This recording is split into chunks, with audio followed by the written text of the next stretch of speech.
obligatory acts constitute the capital by which salvation is attained.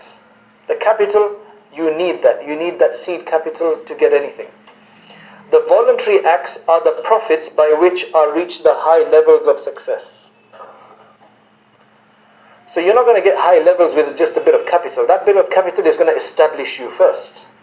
Then as you make profit, you start paying off your debts, and you still have money left over because you've got more profits. Then with that you'll be more adventurous. With that you'll take more risks, and you can have more power of expending your resources in different ways.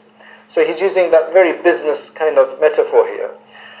The voluntary acts are the profits by which are reached the high levels of success. The Messenger of Allah sallallaahu alaihi wasallam said, Allah Most High says, those who draw near to me do not draw near to me with anything better than the acts I made obligatory upon them.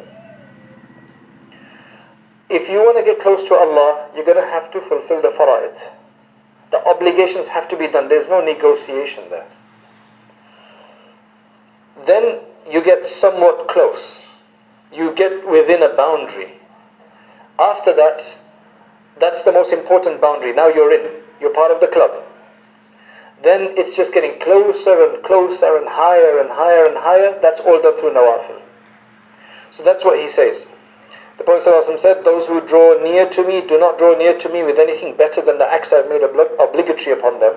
And a servant continues to draw nearer to me by voluntary acts of worship until I love him. By just fulfilling the obligatory acts, you're not going to become a wali. You have to do a bit more. Then, when you get to a certain level, you've done enough, you've proven yourself to Allah, then Allah will start loving you. You're always there showing. You have somebody, for example, who maybe doesn't even have the full qualifications, but constantly is coming and saying, can I please come, can I please come? It shows so much interest. You try so much, but you know that they don't have the ability. Sometimes you'll just say, okay, let them in. So that is the same thing here. Now what happens when Allah begins to love a person?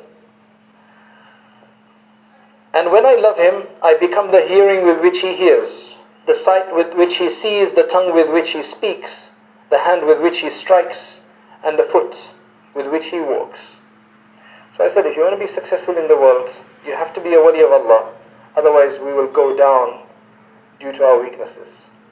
If you want to be successful, be a wali of Allah, and Allah will guide you every way. I was